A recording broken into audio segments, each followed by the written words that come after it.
Josh Frydenberg, thanks for your time. More than $2 billion, you're saying, in red tape reduction. What are some of the big measures that will be repealed next week? Well, we're introducing changes to the 100 shareholder rule.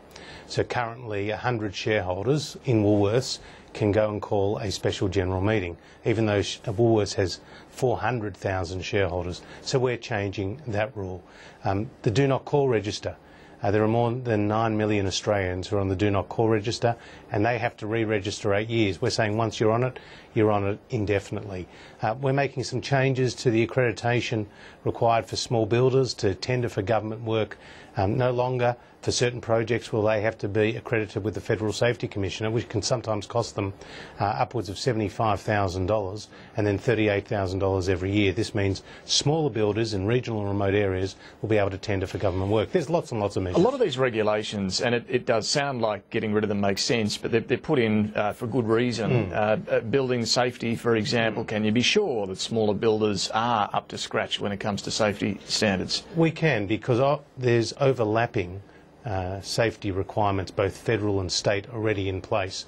And the Federal Safety Commissioner, in this respect, is just an additional level of compliance that we have made the judgment is not required. So, David, you're right. It's a delicate balancing act between what is the cost to the stakeholder, both in terms of their ability to invest or employ people or to be innovative, and on the other hand, how do you protect the community from a failure of process or government? One of the other big measures when it comes to overlap between state and federal is the Abbott government's push for one-stop shops for environmental approvals. Where is that up to now? Because this is listed as one of the big savings measures here, but it's yet to be implemented.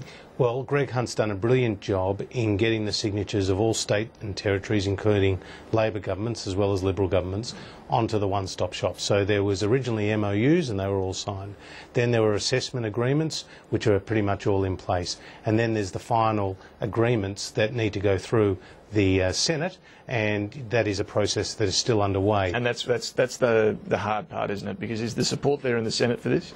Well, we believe it is, and we will continue to negotiate. But also a lot of the benefits from the one-stop shops can be implemented even without that final piece of legislation going through. This is a big dividend for investors in Australia, because what we're saying is we don't need the duplication between federal and state regulations. You see, the BCA, David, documented one case where a company wanted to make $1 billion investment in Australia. It took them more than 2 years, cost them more than $20 million. It required 4,000 meetings, 12,000 pages of reports, and after they got the tick off for the approval, they had 1,500 conditions attached, 1,200 at the state level, 300 at the federal level, and 8,000 sub-conditions. Now, how can we expect companies to go through that process?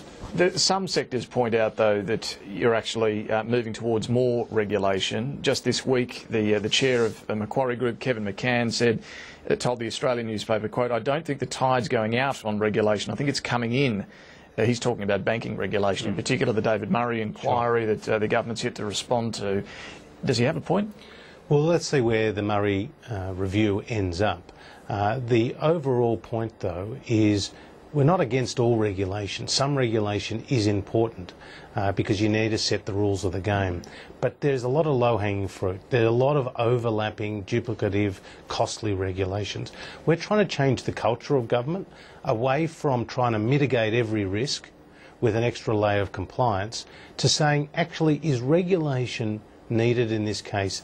Is it the means of last resort? Have you exhausted all other alternatives, and are you acutely aware of the cost on stakeholders, whether they're not-for-profits or small businesses or families, of putting this additional layer of compliance? So it's a delicate balancing act, but we are taking a step back before any new regulations are introduced and asking the hard questions. And what about supermarkets? Again, there are reviews and inquiries going on into the agricultural sector, into competition policy. Is the government going to put further regulation on the supermarket giants to rein in their power? Well, look, you've got the Harper Review into competition policy. That's been considered by government, the agriculture paper that Barnaby Joyce has been talking about. Again, we're going to find the right balance between trying to enhance competition, enhance more entrance into the market, as well as lowering costs, at the same time getting the best outcomes for the community. Is your inclination always going to be in this government against regulation? Our inclination is always that we want to reduce regulation and only use it where it's a means of last resort. And as you say, where it can be repealed, the low-hanging fruit, obviously you're doing that. How important is this as part of the Abbott government's agenda overall? Well, I think of sort of, the four pillars, if you like. You've got the infrastructure agenda, where Tony Abbott is leading on that, the carbon tax removals and the mining tax removals and the overall tax reform, the budget repair job, which is absolutely critical, and then you've got the productivity dividend from the deregulation. So it's really front and centre, David, to our economic narrative. We set ourselves a high target, $1 billion a year. That's a net target, may I add, and it's year upon year. We're announcing measures more than $2 billion. We've already had quite a lot of success through the Senate with proposals that went through on the first repeal day.